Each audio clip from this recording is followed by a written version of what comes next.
మరి చెప్పండి, మేజర్గా ఇటు పాలమూరు రంగారెడ్డి ప్రాజెక్ట్ ఎత్తిపోతల పథకం విషయం మీద ఇటు కేటీఆర్ కానీ హరీష్ రావు వీళ్ళంతా కూడా విమర్శలు చేస్తున్నారు. మరి గత 2 సంవత్సరాల నుంచి కూడా ప్రాజెక్టుకు సంబంధించి కూడా ఎలాంటి చర్యలు కూడా చేపట్టలేదు, మొత్తం పాలమూరు రంగారెడ్డి ప్రాజెక్టును మొత్తం నిర్వీర్యం చేశారంటూ కూడా విమర్శలు చేశారు హరీష్ రావు కానీ కేటీఆర్ కానీ. ఈ విమర్శలపై ఎట్లా చెప్తారు? ఈరోజు వాళ్ళు చేసే విమర్శలు ఏవి ఉన్నా కూడా మేము స్వాగతిస్తాం. అసెంబ్లీ పెడుతున్నాం, రండి, ప్రాజెక్టు పేరు మీద డిస్కస్ చేస్తారా, కమిషన్ల మీద డిస్కస్ చేస్తారా, ఏ దానిపైన సరే డిస్కషన్కి ముఖ్యమంత్రి వారిలతో పాటు మంత్రివర్గం అంతా సిద్ధంగా ఉన్నది.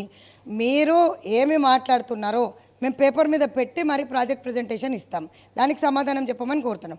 ఊరికే మైకుల ముందు కూర్చొని 2 ఏళ్ల తర్వాత వచ్చి ఫామ్ హౌస్కి వెళ్ళేసి వచ్చి అంటే సీసా కర్వ్ అయిపోయిందేమో, మరి నాకైతే తెలియదు, కానీ ఫుల్లో మరి హాఫ్ నాకు తెలియదు. అది ఫుల్ ఉండింటేనేమో కరెక్ట్గా ఆన్సర్ వస్తుండే, హాఫే అయినట్టుంది. కాబట్టి అద్దద్ద మాటలు మాట్లాడడం నాకు నచ్చదు. కాబట్టి క్లియర్ కట్గా కేసీఆర్ గారిని అసెంబ్లీకి పిలుస్తున్నాం. మా ముఖ్యమంత్రి వర్యులు గడ్జున్న మనిషి, ఖచ్చితంగా ఏం చెప్పాలో ఎలా చెప్పాలో టోటల్గా చెప్తారని చెప్తున్నాం.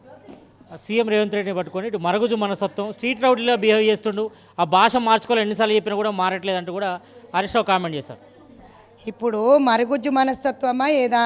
ముఖ్యమంత్రి వర్యులు వారికి మీరు కేసీఆర్ గారు అని మాట్లాడినాం. మేము మిమ్మల్ని అయితే ఇజ్జత్ తీయలేదు కదా. ఈరోజు ఒక ముఖ్యమంత్రిని పట్టుకొని అట్లా మాట్లాడడం సిగ్గులేదా అంటున్నా. మాజీ ముఖ్యమంత్రి వర్యులే కదా మీరు, ఈ విధంగా చేయడం తప్పు కదా అని నేను అంటున్నా. ఒక్కసారి కాదు 4 సార్లు చెప్తున్నా.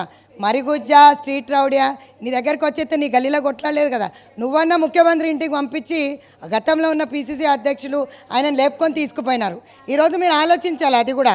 ఆ రోజు మీరేం చేశారో ఈరోజు మరి మేమేం చేయకన్నా ముందే స్ట్రీట్ రౌడీ అంటున్నారు. స్ట్రీట్ రౌడీజం చేయాలని అంటే ఈ పార్టీకి మీరు ఎవరు బయట ఉండేటోళ్ళే కాదు. సో ముఖ్యమంత్రి వారికి ఏ విధంగా మీరు ప్రాపర్గా రెస్పెక్ట్ ఇవ్వాలో అది ఇస్తే మీకు మంచిది, మాకు మంచిది.